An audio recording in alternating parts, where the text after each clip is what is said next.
Good morning, Commissioner, and welcome to the Committee on Standards public session on outside interests and employment in respect of the inquiry that this committee has undertaken at the invite of Parliament's new Modernisation Committee. Commissioner, would you like to maybe make an introductory statement on outside interests and employment, and then I will invite the committee to ask questions. Commissioner. Thank you, Chair. Well, I think where we are is that this committee has been asked by the Modernisation Committee to work up some proposals and recommendations on outside employment and interests of members. I sent some thoughts to the Modernisation Committee at an early stage, which they have published and which the committee has seen. This committee asked me to work up those original ideas into something that gives you a little more to think about, working towards your substantive recommendations, and without interfering with or trespassing on your substantive responsibility for the recommendations. I have tried to do that by identifying 3 areas for the committee to think about. Those I've set out in written evidence that the committee has, and I'll be very happy to assist in any discussion of those today. Those areas are the issue of principles-based rules. As I think the committee already knows very well, I am in favour of rules being kept simple, short, and principles-based where that is reasonably possible. My view is that certainty and simplicity generally go together, and that while it is important to give clarity on detail, it's also very important for members across the Code of Conduct to be able to step back and say and see a principle and a purpose of every rule. It should be very clear. Why am I doing this? Which of the Nolan principles does this speak to? Is it transparent? Is it accountable? So I think principles-based rules is the first area that I'm inviting the committee to think about, and very happy to help you on. The second is transparency, which, as well as being one of the founding Nolan principles, which underpins the Code of Conduct and which underpin the commitment of public servants generally in our activities, as well as being one of the Nolan principles that is relevant to the way that the rules are formulated. I'm inviting the committee to consider on this, in this context, whether transparency goes further and can actually be part of the substantive solution, as it is in other areas of the Code of Conduct, most notably in Chapter 1, and indeed in Chapter 2 on declarations. And then finally, I've invited the committee to think about issues of enforceability. When the Modernisation Committee first sought my advice to them on this matter, Chair, you will remember that they asked me to think about practicability, and I do think that's important. To some extent it puts the cart before the horse, because I cannot give you careful advice on how to enforce rules until I know what the rules are, and that's a matter for you. But I do think I think it's right that we start thinking from the beginning, how will we enforce whatever rules we come up with, and will they therefore add to trust, which fundamentally this is about, to remind the committee, if I may, this is about amending or reinforcing and supporting trust between the public and members of Parliament. So anything we come up with for enforceability should be about making sure that what we do is going to be good for trust between us and the public.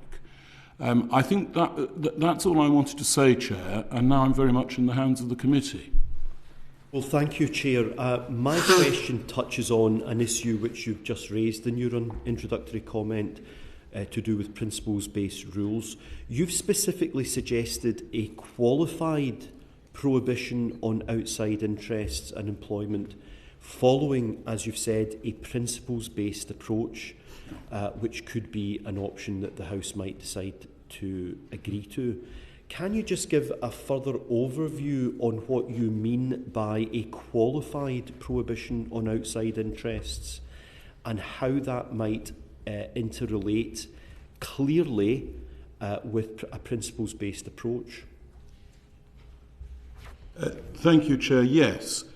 Just to be clear, the decision, insofar as a decision has been reached or is being reached, in her evidence to your committee, the Leader of the House, in her capacity as Chair of the Modernisation Committee, underlined her position that there should not be a blanket ban, a complete ban on outside jobs or on outside paid interests. So I am resting on her evidence to this committee, Chair, in taking the idea that a balance needs to be struck, therefore, between principles and the rules. And I think it's this: if the committee were to recommend an absolute ban on outside interests, then we wouldn't need any principles. The principle would be you can't do it. As soon as you say we're going to have a balanced position, the question arises: okay, what are the principles? And the leader has discussed with you the advantages of drawing on the principles that I first adumbrated for the Modernisation Committee, including the idea that members shouldn't be accepting offers that appear to detract from their ability to pay full attention to their parliamentary responsibilities, or that create a conflict of interest, or that appear to be derived only from the fact that they are members of Parliament, so that they shouldn't be seen to be profiting simply from their capacity as members. So, what monetarisation of the role, presumably? Yeah.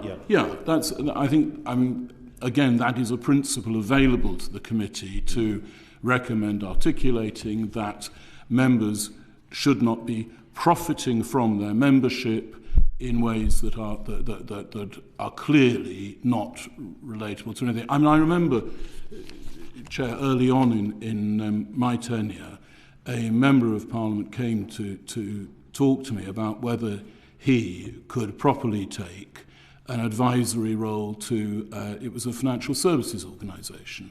And it so happened that he did have relevant experience, considerable relevant experience, and he was very clear that he was being offered this job not because he was an MP, but because of his professional experience. And that's the kind of balance that you would be thinking about. You know, why is this job being offered to you?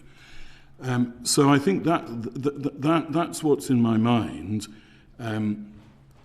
If you go for a qualified approach, which has been identified to you by the leader as the preferable rule, then you need principles. I've set forward some that might be appropriate, and the committee may have its own ideas about others that would be better. And again, happy to discuss them. Would that include, using your example there, Commissioner, about financial services advice, would your suggested principles-based approach permit a long-serving MP to undertake a new interest that he or she might have that might lead to the acquisition of expertise unrelated to their role as an MP, and then effectively monetarise that interest? So if somebody chose to become a financial advisor separately from the role as an MP and then said, well, actually I'd like to be a consultant one day a week, would you think that the principles-based approach would be able to accommodate that? Potentially. I mean, again, you would be advising the House to look at conflict of interest, conflict of attention first. Can I start this other job? Can I start this master's course or vocational course? Can I do it and still give my constituents the time that they expect of me? Is there inherently any conflict of interest involved? Is it something that will impact on my parliamentary activities? And if you draw a clear conclusion from that there is no conflict of interest and no conflict of attention, then you are asking the member to stop and think, and are they only offering this to you because you're an MP, because they're trying to buy your influence? In the example that you gave, you would give a clear no. You would say, I've applied for something that was open to everybody, and I've got it on merit, and I've decided I want to pursue it as a potential eventual career after I leave the House, which, again, is something that members have said to you, to this committee. Members have said to you over the years that members of Parliament do have to think about their life after Parliament, and acquiring skills and acquiring experience might be you might decide that was a perfectly reasonable thing for members to do. Thank you. Can we move on to Rosemary? Thank you. Thank you, Commissioner. Lovely to see you again this morning. I've got a question in 3 parts, I think. And it follows nicely, I think, from your issue around the principles-based approach. And do you think, in your opinion, if we have that kind of prohibition, do you think there would be a wide range of outside interests that could not be allowed anymore? And if there was a wide range, what do you think would be prohibited? Could you give us any examples of what might not be allowed?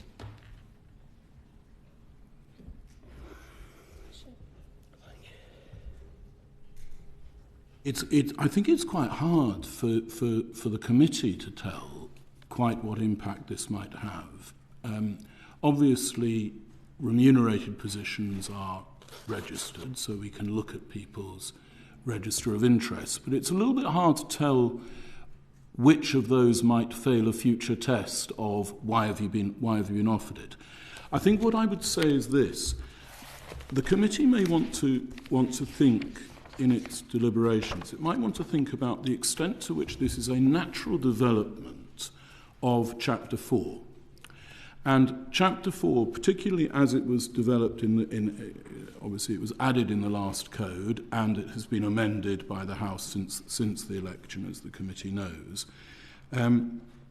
What that did was that looked at the particular issue of paid parliamentary advice.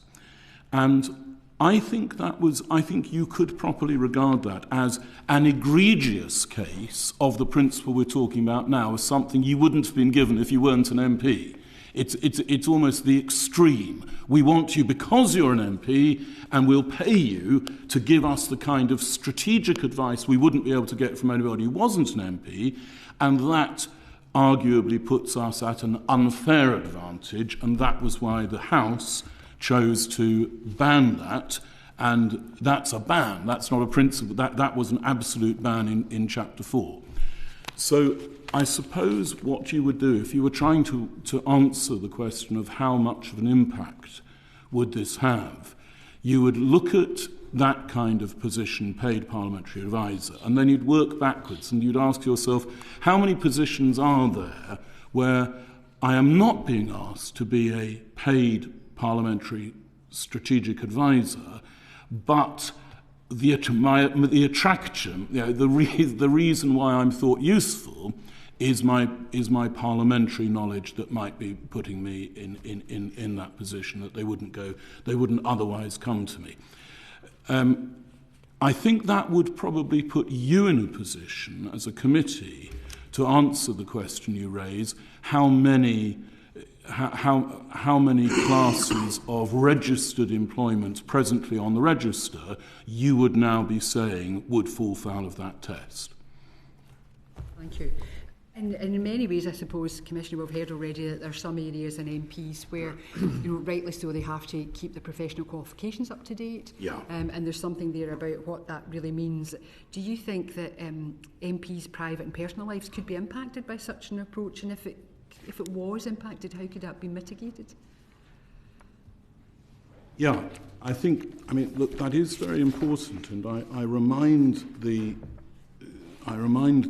committee that any changes you make are likely to be added to the Code of Conduct in the Parliament. That's the natural rule for it, and it is a fundamental principle of the Code of Conduct that it does not seek to regulate what members do in their purely private and personal lives. That is a fundamental principle of the Code, and it's one that perhaps relates to the Chair's earlier question again, about a member who wants to develop an entirely new interest as part of their purely private and personal lives. I think that is a founding principle of the Code, and insofar as you're suggesting that what the committee wants to be careful of is not coming up with rules which stop people developing and pursuing genuine outside interests, personal and private interests, I think that is something that we need to put in place. Do I see that, just to try and be a little bit more helpful, do I see that as a fundamental difficulty likely to arise from implementation of the kind of principles that I've set out so far? No, I don't. Thank you, Commissioner. And lastly from me, as a lay member, I think this is an important question around a public opinion. Do you think the principles that we're speaking about just now would capture the type of roles that typically attract quite negative public opinion? I need to qualify my answer to that. I haven't conducted any kind of representative survey of public opinion. I haven't, like the committee, I've looked very carefully at the work done by the Constitution Unit in UCL, which we've all read their published reports about public opinions about members of Parliament and politicians and their activities. But I can give you an impression based on the correspondence I receive and what I hear when I go to universities and other places, but it is no more than that. It's the impression that I have received. Whenever I discuss with members of the public the advantages to the House of having professionals and indeed people with business experience, people with what you might call real-world experience, if I can put it like that. Whenever I discuss that with members of the public, my experience has been that they are very receptive to that. And again, I don't claim that statistically reliable, proved data, but that has been my consistent experience, that members of the public are not just sympathetic to the need for members of Parliament to maintain their professional qualifications or their business interests, but actually appreciate the idea that having members of the House with that experience brings additional value to the House. So to that extent, I would expect the public, and as you say, this is about building trust, I would expect that to be a positive feature of trust building and not detracting from trust. Thank you. Thank you, Rosemary. David. Thank you. Morning, Commissioner. The Chair earlier on this morning used the phrase conflict of interest or conflict of attention. I wonder if you could tell us how you envisage members being able to test whether an outside interest might appear to detract from their ability to pay full attention to their parliamentary responsibilities, addressing that appearance of detraction. Yeah. And I think in a number of places in the Code already, the House treats separately the actuality and the importance of maintaining of avoiding perceptions that again are damaging to trust, and that's the bottom line for that. And I think the ways in which the Code already does that, and I allude to this in my written evidence, I think the ways in which the Code already does that could provide useful models. I keep coming back to paragraph 6 of chapter 2 of the guide, which is the rule about declaration of members' interests, and the rule there, it's the relevance test, and it is whether those interests might reasonably be thought by others to influence his or her actions or words as a member. Now, in one sense, that's a really vague test, really, because you have to think, how would other people feel? In practice, it really works very well. And the reason I know that is that I get questions from members and I talk to them, and the registrar is often approached by members who also want to discuss the same thing, and we just work it through with members and say, well, let's think, if someone was watching and they saw this and they saw you say that, what do you think? And it answers the question themselves, and they go away saying, yeah, you're right, I think I should err on this side of caution, or I think this is clearly okay. And I think you are likely to come up with something similar here, if that's the line you decide to go down for a qualified regulation based on principles, and if one of the principles is conflict of attention. What I certainly don't want, and I think would clearly be bad from lots of points of view, I don't want... I am not going to be put in charge of deciding how many hours a week someone can spend on their work. That would be an extremely bad idea for all sorts of obvious reasons. Equally, I've said in my note to my evidence committee, and the leader said when she came here reporting the feeling from the Modernisation Committee, charts and tables are not going to be the answer. It's not going to be, you can spend up to 6 hours, you can spend up to this many days. That's not going to work. And I think getting the principles clearly articulated in a way that members understand them and that are transparently relayed to the public will be capable of producing the kind of answer that we get for declarations under Chapter 2. Think for yourself, is this compatible with being a member of Parliament, and would one of your constituents watching regard it as being compatible? You don't look terribly convinced. I'm just trying to follow through how that might then lead to potential enforcement if it's built into code of conduct and standards, and how we would apply that reasonable person test. If someone brings a complaint, for instance, against a member of Parliament who's spending 3 days a week on other business. Yeah. Well, perhaps I can help a little on that, again, by using paragraph 6 of Chapter 2 as a model. When members write to me and ask me, should they declare something under that rule, my first response is always, it is your responsibility in the first instance to make that decision for yourselves. And I think that's really important, partly because the House is self-regulating, the House should make its rules for itself, but also because the best person to make that judgment, and that's why I don't want to be in the position of saying, yes, you can and no, you can't. The best person to make that judgment is always the member. But the key words from the perspective of your question, the key words there are in the first instance. And it is members are very clear that if they make a decision about declaration, and it's to use sort of judicial review kind of language, if it's a decision that no reasonable member could have come to, so they say, yeah, I'm going to go off for a year, and you won't see me for a year because I'm going to be in another country earning money. I will have no difficulty if there is a complaint in saying that that is not something that could reasonably have been thought by others to be compatible with your duties as a member.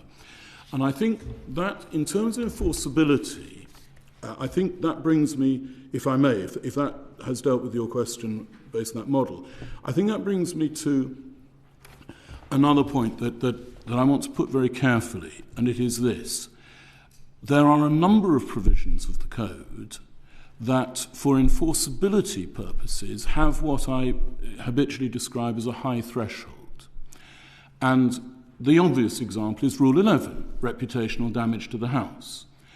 And I am required by the House, under the procedural protocol, I'm required to consider proportionality and justification before I start any investigation.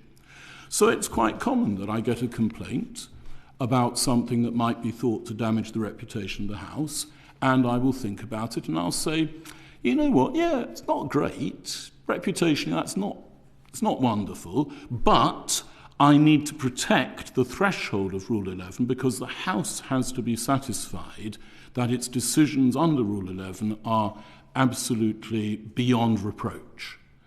That they don't impact on people's personal lives, they don't impact on people's free speech as members. There's a lot of very important, so it's a justified high threshold.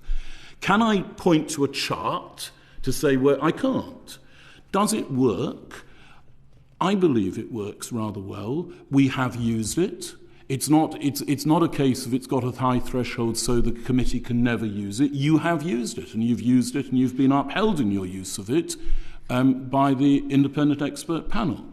So if you end up recommending some principles that are not, that don't lend themselves to objective benchmarks so that every question can be answered, yes, that's permitted, no, that's not permitted, that doesn't mean that you cannot enforce the system in the same way that you enforce the system under paragraph 6.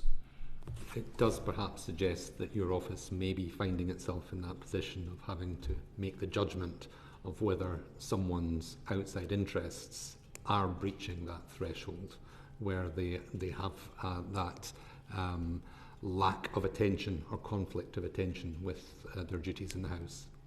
If I may, I would slightly rephrase that.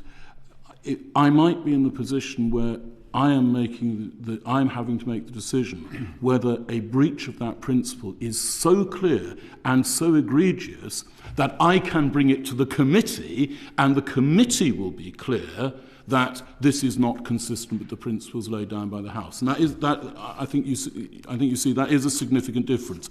I am never. This would not be something that would be part of the rectifiable. I imagine it wouldn't be part of the rectification package. But I am never in the position of telling members what they can and can't do. That is not my role. I am sometimes in the position of telling members that my view is, were they to do X, I would be recommending to this committee that it recommend to the House that the House tell them that they shouldn't do that. And there is an important difference. Have I helped us a little bit on enforceability there? Thank you. We do have some follow-up questions from Gareth, Michael, and then I'll come to Caris on this matter. So Gareth and Michael, please. First, Michael. Thank you, Commissioner. I was just going to, because you said that it wouldn't be for you.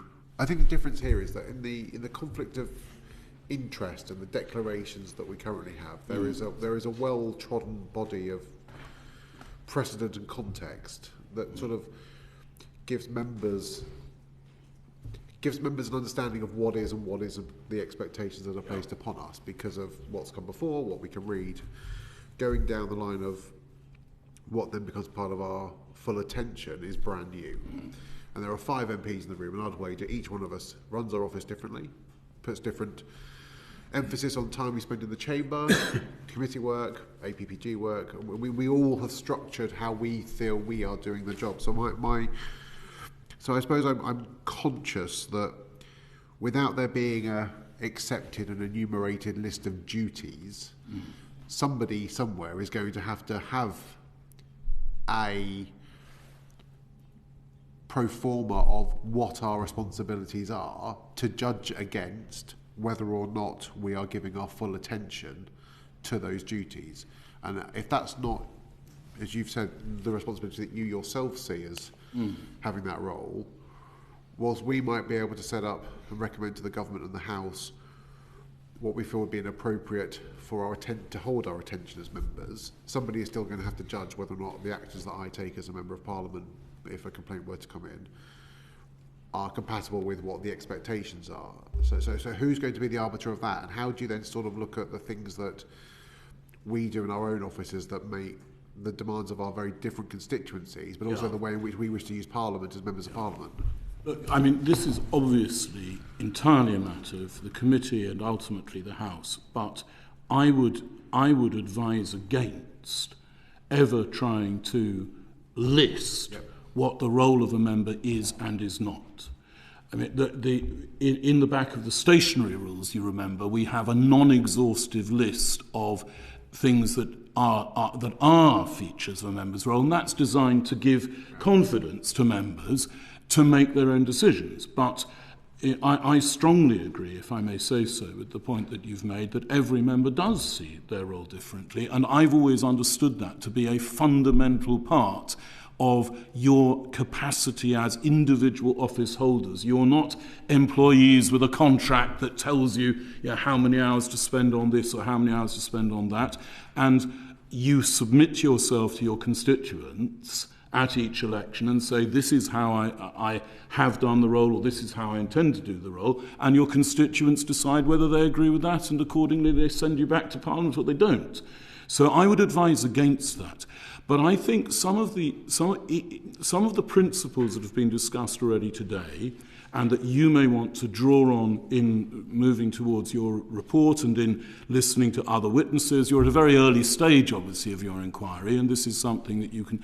Some of those principles are not laying down lists of what you can and can't do, but they could be helpful in coming at enforceable decisions like, it's not a question of whether I could do this job, that I could accept this outside employment and still go to select committees, write to my... That's not the point. The point is, why have I been offered it? And if I've been offered it only because I am an MP and it is an attempt to buy influence, then that's why it's not permitted, if that's your decision, not... because it would impact on my attention. So you may come up with things that aren't a conflict of interest and aren't a conflict of attention, but you still decide to prohibit in the way that you've prohibited giving parliamentary strategic advice under Chapter 4. So I would advise against trying to list MPs' duties, or indeed list things that are outside their duties, which I think is also potentially unreasonable interference with an MP's autonomy. The second thing I would say in response to your question is the committee, every 5 years when the committee revises the code, it also issues a report and it discusses some of the principles that have underpinned its decision in the new code. And I get great advantage from going back and reading those discussions as set out in the report. I think this inquiry, the more you're able to adumbrate and ultimately articulate in your report the kind of thing you want members to be thinking about, particularly when they're looking at what will people reasonably think. And I think that will be of great assistance to members of Parliament and, of course, to the public. So I would say my own view, subject the committee will do what it likes, my own view is attempting to draw up a list, I would not go there, but articulating as clearly as possible what we're trying to encourage and discourage, I would recommend that you do a lot of that, and I think people will find that helpful. Thank you. Can I just ask for the questions to be shorter, because we do have lots of questions, but I am going to take Michael as a follow-on topic, and then we're going to go to Caris, and then we'll move on to the next questions. Thank you, Chair, and good morning, Commissioner. I want to play devil's advocate for a bit, because it strikes me one of the difficulties of having a principle-based approach is that the working assumption is you're dealing with principled individuals. Now, the vast number of MPs are there to represent their constituencies, they are principled, but there are some individuals, some of whom have been in front of this committee, who are not. And if we take something like members do not accept work that detract from their ability to do their job, I could create an argument where it would make that unenforceable. So that falls at the hurdle of enforceability. If you're down then to subjective judgments between my work as an MP and your judgment about what falls against that. So how do you deal with that as an issue? Well, I think this takes me a little bit back to my answer to David Sterling, because I think it's this. You set the bar in a way that the House feels confident in saying to a member, come off it, that's just ridiculous. You cannot say it's fine to go away for a year and do nothing. You're just not going to be available for a year. We are very clear. You may say you think that's fine for a Member of Parliament. We, the House, do not. And that's, I'm particularly mindful of the Chair's concerns about timing, without wanting to, in any sense, disrespect your question. I find myself answering in very similar terms, that there are, and I completely agree, the vast majority of members, and I say this regularly in public, the vast majority of members are very deeply committed to the Nolan principles and stands in public life. Where a member turns round and sort of thumbs their nose at the House and says, well, I've decided it's reasonable and members of the public will understand, the House will need to be able to say, well, we disagree. And it won't be for me to decide that. It will be for me to bring that to the attention of the House. It will be for the House to decide that as a self-regulating body. Thank you. Caris, and then we're going to move on to Anna. I'm afraid you're going to give me feedback that it's the same question again, but I'm putting a slightly different tint on it. Like you, I believe in principle-based rules, I do. But we've had members of Parliament in front of us previously saying, in some areas, specifics can be helpful to give clarity, and it helps build trust in the public. If we were to put reasonable limits in place in relation to conflict of attention, say 2 days a week for paid or unpaid attention elsewhere, that takes you away from being an MP, being your primary employment, what do you think the downside of that would be?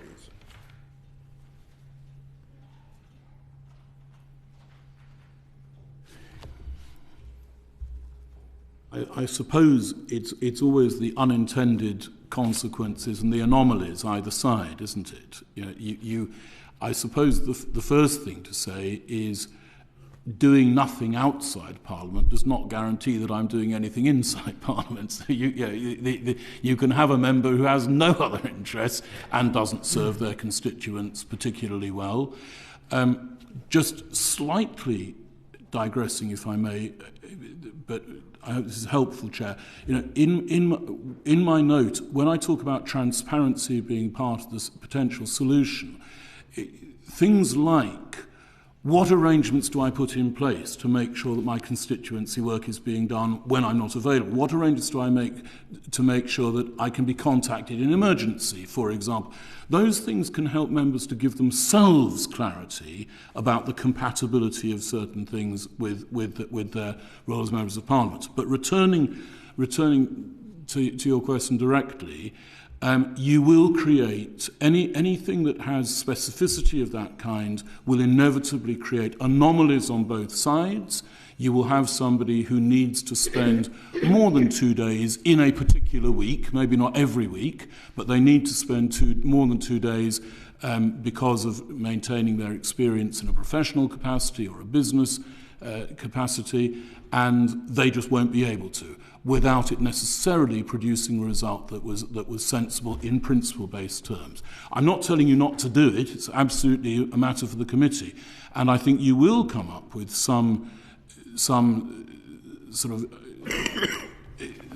rules that are not just principles, like don't take it if you're only being paid because you're an MP. That's a rule. It's based on a principle, but it's a fixed rule. 2 hours, 3 hours, I see that creating more anomaly than is helpful, but ultimately that will be a matter for the committee. Thank you. Anna. Morning. I'm wondering what you think MPs should be considering when they take on outside roles to avoid any perception that they've been offered that role because they're a member of Parliament. And I ask this particularly because I'm struck that since becoming an MP, when you tell people you're an MP, they normally have quite a strong reaction, whether it's positive or negative, but it's rarely indifferent. And I wonder how, even if you're being offered a role where you feel you're very well qualified and you feel that they're not offering it to you because of your MP status, there may be an element of that. They may like your status, or they may think you have access, even if that's not articulated as part of that discussion. Yes. So that's very helpful because, if I may say so, it brings me to another aspect of Chapter 4 that and again, this is something, Chair, that I think you will want to look on as your inquiry proceeds. In paragraph 3 of Chapter 4, you imposed a rule, and the rule is that if you take on formal paid employment with an outside body, you must obtain a written contract or written statement of particulars detailing their duties. Now, in part, that is to avoid exactly the kind of lack of clarity that you refer to. I need to make it very clear to my employer, I'm coming here as a financial analyst. I'm coming here as a doctor. You are going to get nothing out of me as an MP. And in the same way that you've written that into Chapter 4, and and the template that I produced at the request of the committee, the template for employers makes it clear that they are not allowed to ask, and that MPs are not allowed to do anything that would conflict with Chapter 4. You could extend that. Were you to decide to make a rule that you don't take a job that is given to you because you are an MP, you could extend that, and you could say it must be part of the contract that I am not here to provide anything other than my professional experience, my professional knowledge and capacity as doctor, lawyer, lecturer, nurse, whatever it happens to be. Just a quick follow-up. So I used to do a lot of work with coaching women in business. I came from a business background, and I can see a situation where in future someone might approach me and say, we'd love to pay you to do some work on coaching women in public speaking or something like that. And I would consider that related to my professional expertise, but clearly the fact I'm an MP might make me seem more appealing in that than if I weren't an MP. And I suppose I wonder whether I should, as the MP, what factors I'm trying to take into account to think about whether that would be perceived as being a reasonable thing to take on or not. Drawing on your experience as an MP, if you're coaching someone on public speaking, of course you're going to be gaining from experience that you've acquired in your political life. But the question here is, why were you offered the role? And if the committee recommends to the House, and the House eventually enacts a provision of the code that you should not profit from your capacity as an MP, you might end up turning down a role that you thought, actually, it's a shame because I'd be good in it, I'd be helpful, and and I would have been good in it even if I weren't an MP. But if you come to the conclusion that a reasonable observer would have come to the conclusion that it's been offered you because you're an MP, you might turn it down. And what might be an indicator of that? Procurement. How was the role advertised? How was the role? How was the role procured? Did you go? With as most of us, I think, are accustomed now to doing recruitments where you get unnamed candidates. You're looking at their experience and you're looking at their work without a name on the top. Now, if you went through that process and you were chosen, you'd be able to say to the world, I was chosen without anybody even knowing I was an MP when they offered it to me.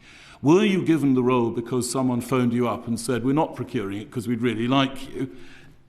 So you look at the circumstances, I think. Thank you. Or if I may, sorry, I know I'm the problem chair with the answers, not the questions, but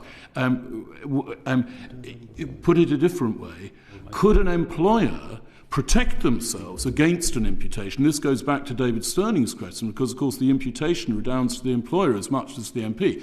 Could an employer protect themselves through the procurement regime from the imputation that they'd only chosen because they were an MP? Yes, they could, by setting up the selection process in a way that means the board never knew who was an MP and who wasn't. I suppose I'm just touching on it. It feels like the fact of being an MP touches every aspect of your life, whether it's your personal life and whether you're being invited to that dinner party because you're an MP. And it's very hard to detach the aura of the being an MP. And that might be why you applied for the job. The question would be, was it why you got the job? Yeah, okay. Thank you. I'm minded of some MPs that are able to write very interesting books. Yeah. Which clearly make use of their experience as an MP, maybe looking at things historically, and some of those books then might be offered television programmes, for example. It is a complex issue as to the point that Anna makes of where is the delineation between Member of Parliament as a factual title that you have, as opposed to Member of Parliament, you're using that position in order to acquire the outside interest. But I'm going to move on. Thank you, Anna. Michael. Oh, sorry, the other Michael even. Forgive me, Michael. That's right. Good morning, Commissioner. So the Code of Conduct, which was updated in 2022, already contains several rules that regulate and provide transparency on MPs' outside interests and earnings. Do you see any arguments at all in favour of maintaining the status quo?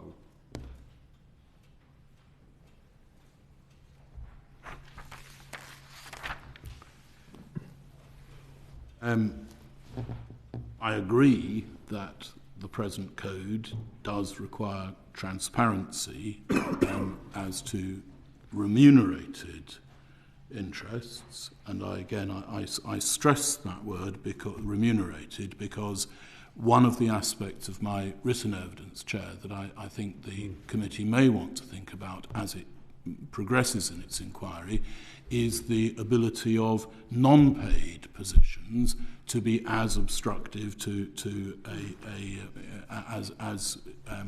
obstructive to a member's ability to serve whatever they decide are their parliamentary responsibilities as a paid position. But you are presently required to register your paid positions. Is that an argument for the status quo? No, and the reason why we're here, let's remind ourselves why we're here. We're here because the Labour Party manifesto for the last election included an express reference to impacting on outside employments and interests, and the decision was taken by the incoming government that part of its policy offering, so to speak, was to change the status quo. Could you, if the government decided not to pursue it, and you asked me to put together a paper showing how far the existing system does regulate outside interests of MPs, of course I could do that. But the decision was taken that some change was going to be made, and that's why you are here trying to provide that advice to the House, because that's what you've been asked to do. Good. Thank you, Michael. Can we move on to Francis, please? I'm going to return to the enforceability element. And you've suggested that the principles will need to be turned into some sort of rules contained within the code. And I just wonder if that is the case, and how different is that going to be compared to taking a rules-based approach from an enforceability perspective? First, and then just following on from that and your comment you made to Michael, if the bar is so high because the Act has to be so egregious, and I think you said that in your comments, in your submission, that actually it's very unlikely that you're going to have people who do breach, because it's got to be so bad and so egregious.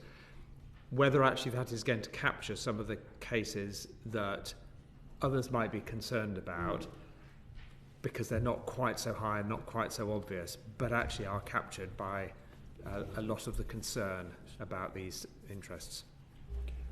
Thanks. So if I can take the 2 points in reverse order, if I may. I think Rule 11, which is not bringing the House into, not damaging the reputation of the House, I think that rule works really, really well. How often do I report a breach to you? Extremely rarely. But I think the rule works brilliantly because members think about it.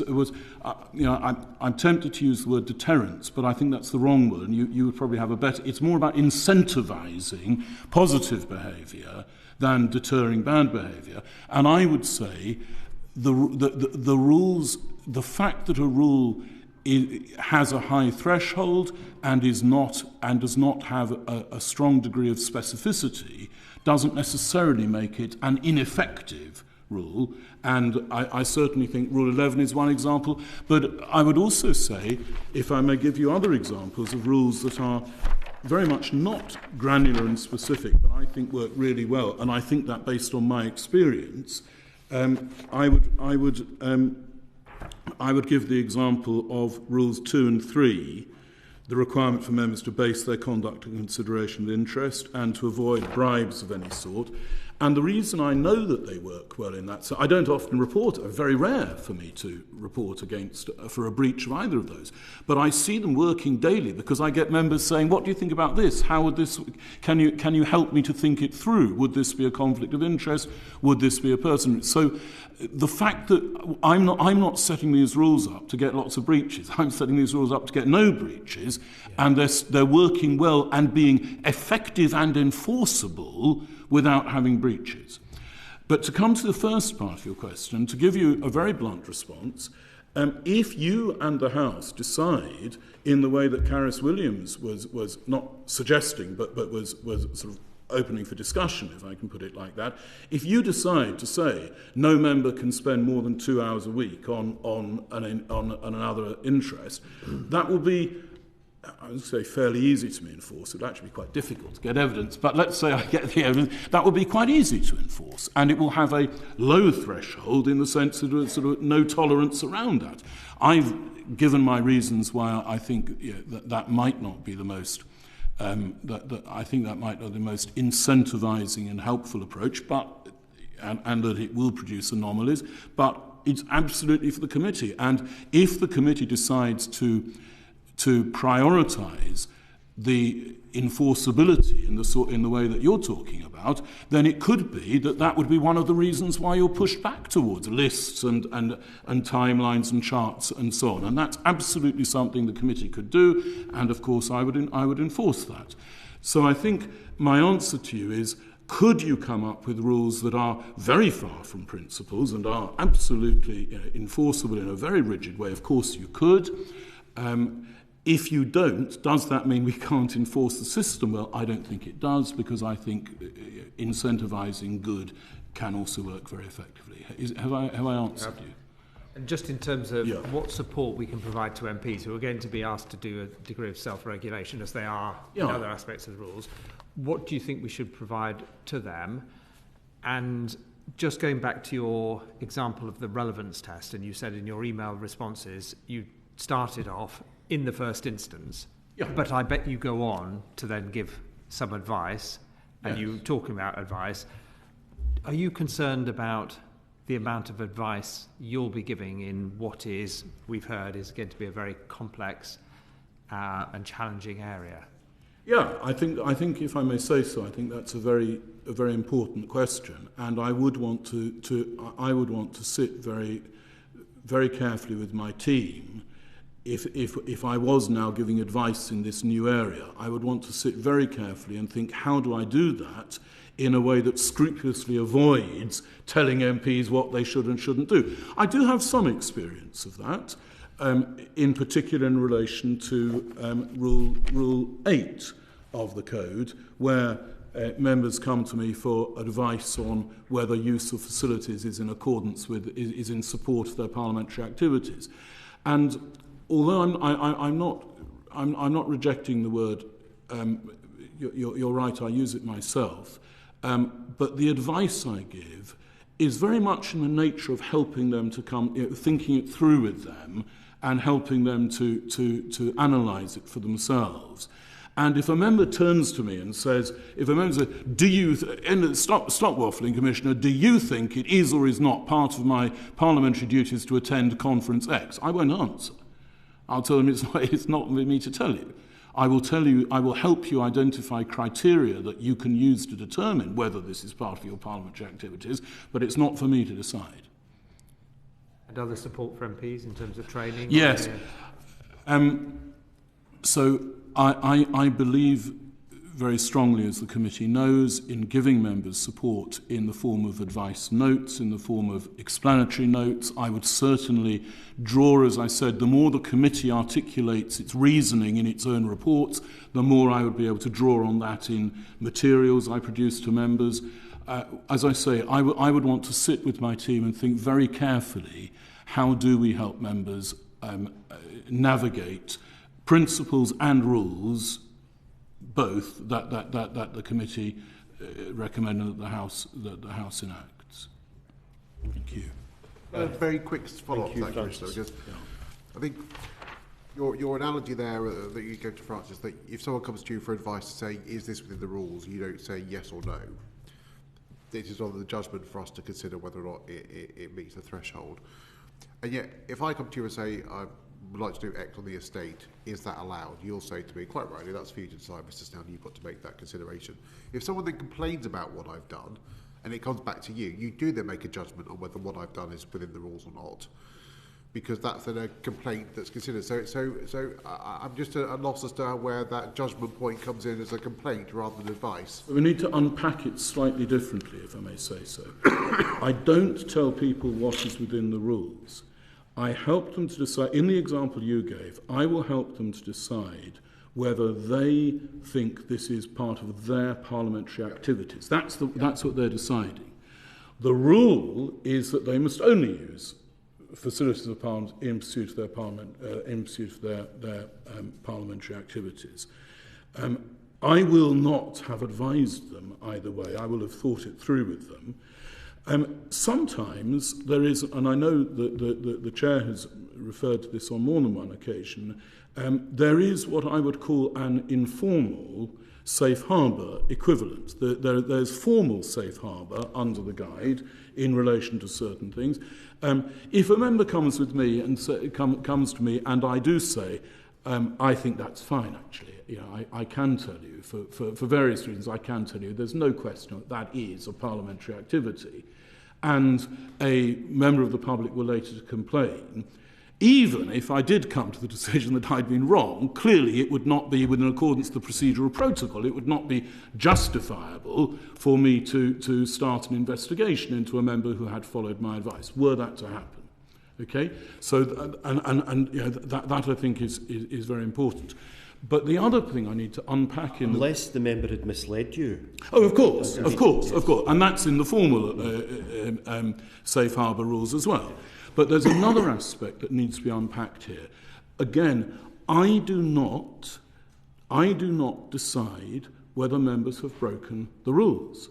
I initiate an investigation and I make findings of fact based on that investigation and I present it to the committee. And the committee makes a decision, but the committee submits its decision to the House. The House decides. So again, this is not how would Greenberg advise and then decide, because I'm not a decision maker. In the cases where you make a rectification, you are. No, I'm not. If you'll forgive me, I'm not. What I do is I say to the member, I think this is something that may have breached the rules. You have a choice. You can agree with me that actually it possibly did, or maybe that it actually did, and you can agree with me that based on all the circumstances, it's not necessary to go to the committee, and you can accept that it was or may have been a breach of the rules. That depends on the circumstances. You can apologise to the House through me, and we can agree a rectification package to avoid recurrence. But that's absolutely consensual. And a member at any stage can turn around and say, no, not, and that has happened. Right? Only once I can think of, but it has happened that a member has turned around and said, "I don't want to be rectified because I don't agree with you. I want to go to the committee." So I am not deciding in a rectification case. I am offering a consensual outcome. Okay, thank you, Gareth and Commissioner. If we can move on now to Vicky, please. Sorry. Question 8. I'm question 12. I think 8's been asked and answered. Yes, I think Caris has been answered, is it not? Yes, it has, thank you. It has been answered, so Vicky. Question 12? No, question 8. Okay. Ask question 8, no worries. We've had that one. Yeah, I think it's been that asked one. and answered. Yes. Forgive me then, we are going to question 12. Forgive me. Thank you. I'm clearly on top of it today. Clearly, yes. Good morning, Commissioner. So you've suggested that MPs should or could be required to produce a contract or a written document to confirm their compliance with the proposed rules. But how would that work in practice, do you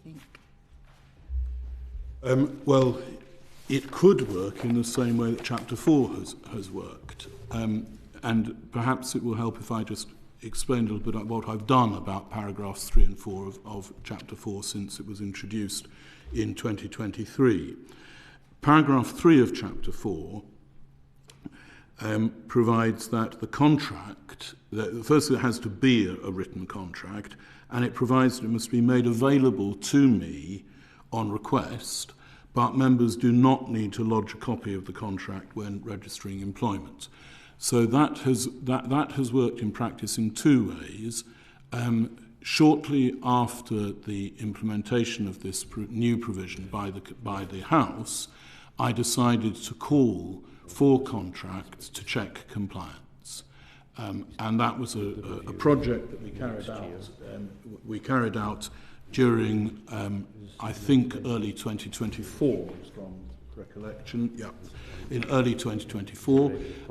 And the aim of that was simply to check from a purely factual perspective that this provision had been complied with. The second way in which it could become important is that were I to be investigating somebody for an alleged breach of the provisions of paragraph 2 of Chapter 4, the prohibition on advising outside organisations from a parliamentary strategic perspective, then I would need that contract would become evidence.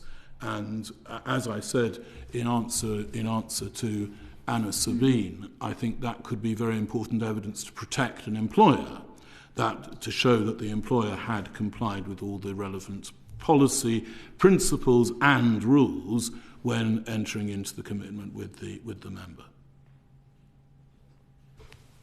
Thank you very much, Vicky, for asking the correct question.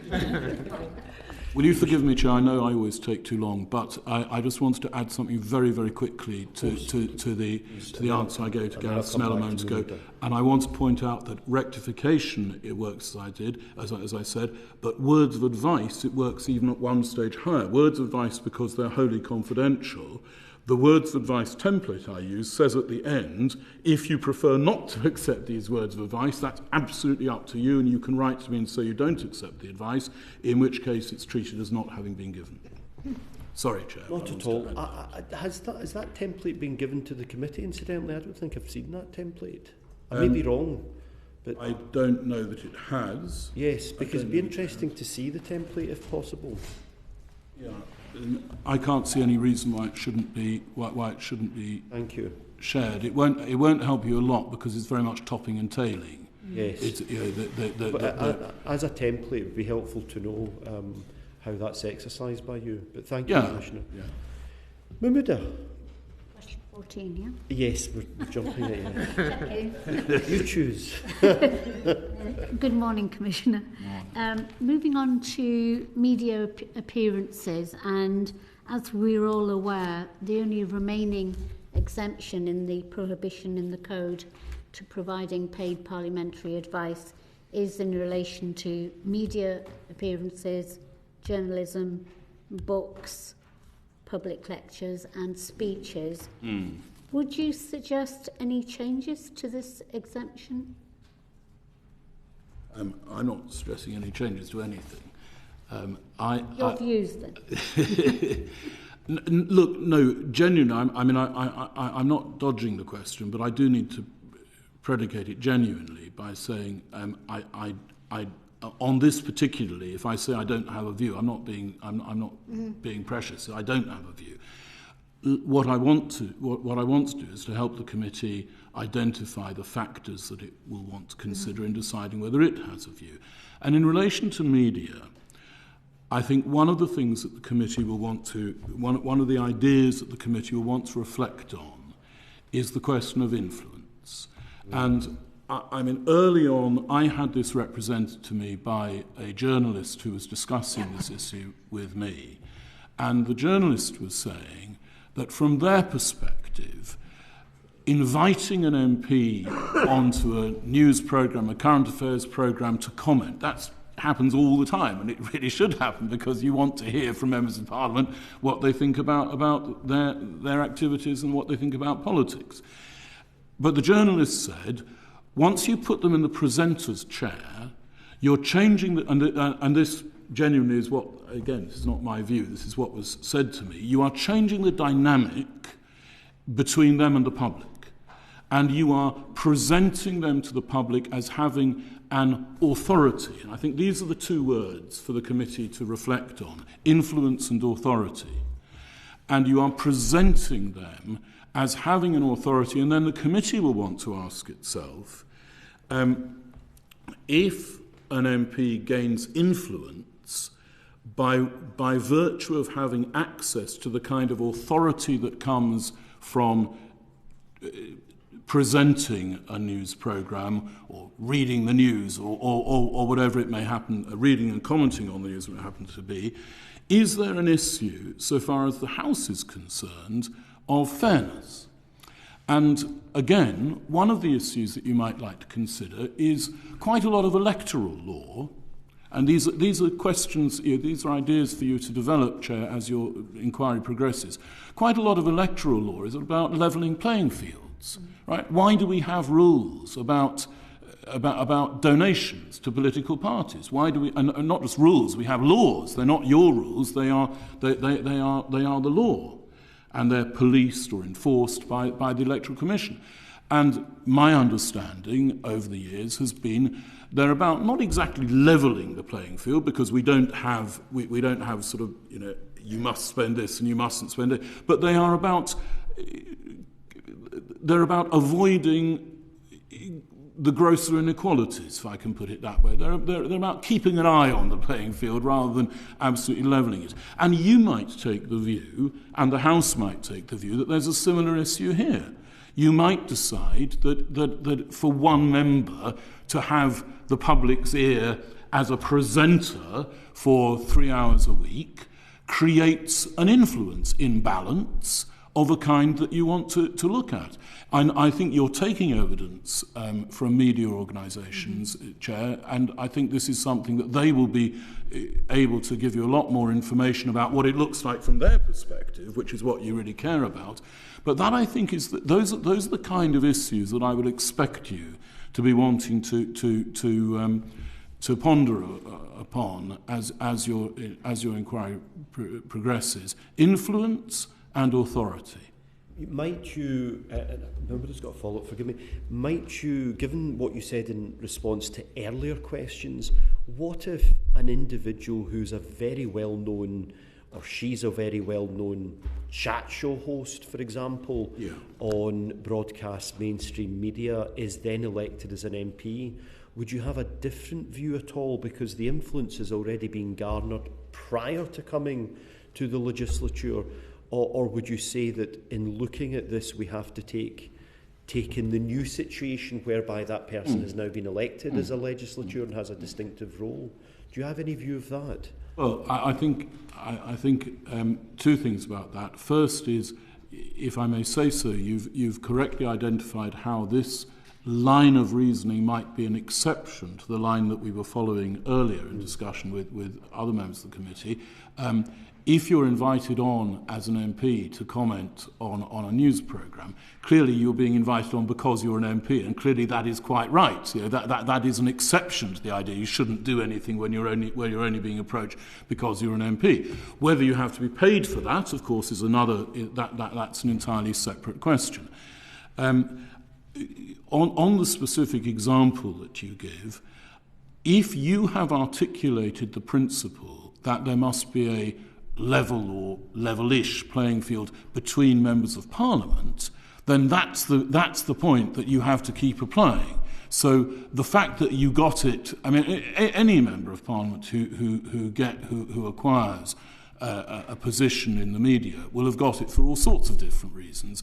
But if your principle is there has to be parity or not gross disparity between members, then that's the principle. And the fact that you got it entirely reasonable because you used to be on the chat show 6 times a day, you might decide was neither here nor there. Okay, thank you.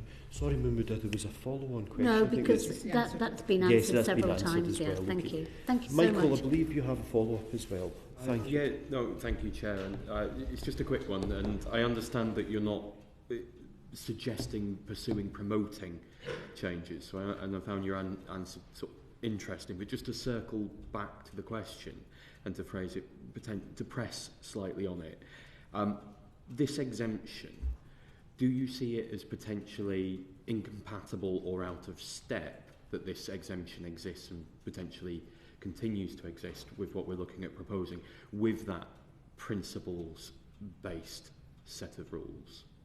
When you talk about exemption, you mean around media? Around media. So the existing exemption in the current rules, if it were to continue, or even in context of the current rules, do you think it is out of step with those principles? As a paid parliamentary advisor in that field, yes. Well, I think two things.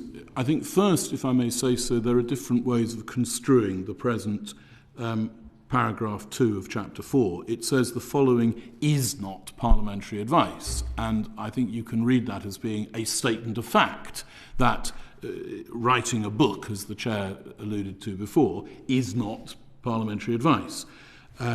I think the A and B are a little bit more contentious, which is why the House voted to remove them in July of last year.